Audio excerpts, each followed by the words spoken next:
Europe 1, 6h46, un Français sur 3 s'est rendu aux urgences au cours des 12 derniers mois. Nous avons tous connu les salles d'attente, en particulier l'été. Comment s'organisent les professionnels? Europe 1 vous répond avec Jean-Philippe Ballas. Bonjour Guillaume Gandouin. Bonjour. Vous êtes infirmier urgentiste à l'Hôtel Dieu à Paris. On a plein de questions très basiques à vous poser ce matin sur Europe 1. Mais juste avant, il y a eu un drame la semaine dernière, on en a beaucoup parlé, la mort de Zachary, un garçon de 10 ans. Il y a une enquête qui est en cours, on va laisser travailler la justice. Mais vous, votre sentiment en tant qu'infirmier urgentiste confronté à ce genre de drame quotidiennement, ça évoque quoi pour vous ?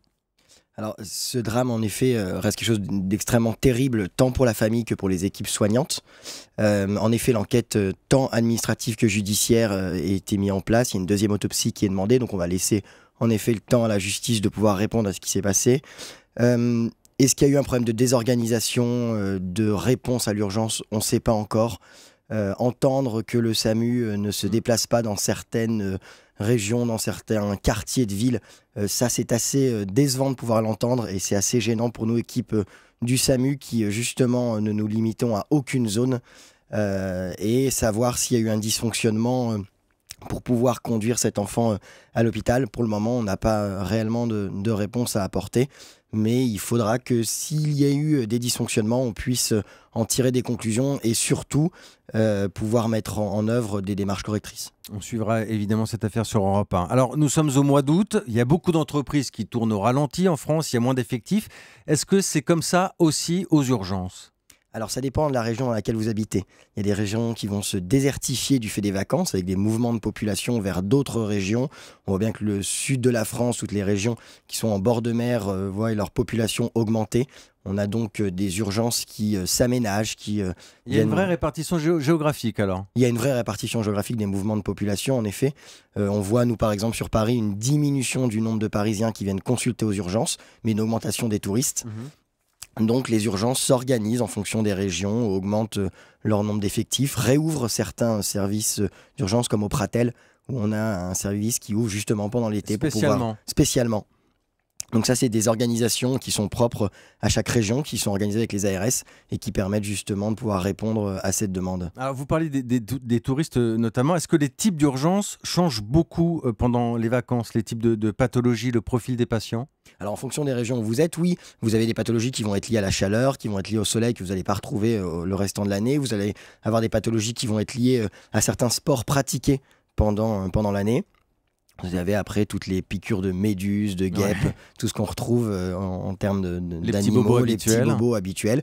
Et puis sinon, non, vous maintenez toutes les pathologies habituelles, qu'elles soient cardiaques, pneumologiques, les accidents de la route, avec les départs et les chassés-croisés de vacances sur les autoroutes. Donc ça, vous maintenez quand même ce type d'intervention. Alors la grande question qu'on se pose toujours, le temps d'attente aux urgences, il est de combien d'heures ?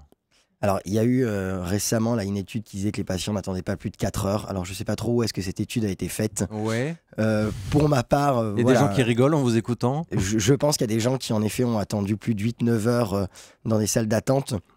Alors, j'en suis désolé. On n'est pas forcément toujours, nous, responsables, équipe soignante, de ce qui se passe dans les salles d'attente, ni non plus des patients qu'on reçoit. Toujours est-il que ces temps d'attente peuvent être diminués si, justement, on arrête de fermer des hôpitaux de proximité qui, eux, ont un vrai intérêt pour limiter le nombre d'afflux dans les urgences de gros centres hospitaliers. Voilà, donc ça, c'est une réponse aussi qu'on peut leur donner. Est-ce qu'on attend plus longtemps l'été, du coup ? Alors, tout dépend où est-ce que vous habitez. Ça, c'est Alors, dites-nous, où est-ce qu'on attend le plus longtemps? Est-ce qu'on attend le moins longtemps? Je pense qu'en ce moment, dans les centres hospitaliers du sud de la France, vous avez des attentes qui sont un peu plus importantes que dans certaines régions du centre de la France.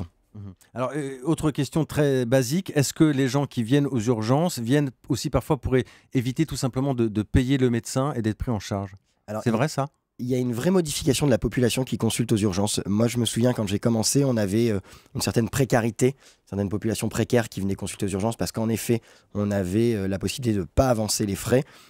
Et avec la crise, le chômage, les difficultés financières qu'on rencontre de plus en plus depuis ces dernières années, on a une modification des groupes de patients, avec une modification des catégories socio-professionnelles. On a de plus en plus de cadres qui nous disent clairement, pour nous, ça devient compliqué d'avancer 25 € pour aller chez le médecin généraliste. Il y a aussi de moins en moins de réponses de médecine de ville. C'est quelque chose qui est assez facile à voir. Les patients viennent nous voir en disant, voilà, mon médecin ne peut pas me recevoir, il est complètement plein en termes de rendez-vous, donc il s'adresse aux urgences. Un mélange de crise et de désertification finalement quand on vous écoute. On a toujours raison d'avoir ce réflexe d'aller aux urgences. Dès qu'il se passe quelque chose à la maison, vite, on va aux urgences.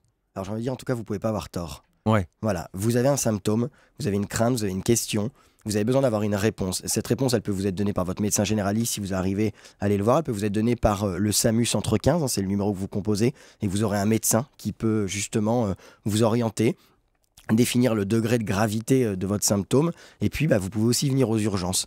Moi j'ai l'habitude de dire aux jeunes qui commencent aux urgences, attention, on n'est pas dans la série urgence, on n'ouvre pas des thorax à tout va. Et les urgences, c'est pouvoir répondre en fait à une demande, qu'elle soit pas grave ou très grave, et c'est ça qui fait l'intérêt de ce métier en fait. Alors, comparaison n'est pas raison, comme on dit, mais malgré tout, c'est vrai que les Français râlent souvent contre le fonctionnement des urgences, en disant qu'on attend beaucoup, on en a parlé à l'instant.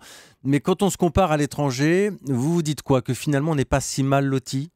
Alors, on n'est pas si mal loti. Maintenant, attention, il ne faut pas non plus trop penser qu'on est les meilleurs au monde, puisqu'on voit quand même qu'on a un système de santé qui est en train de se dégrader.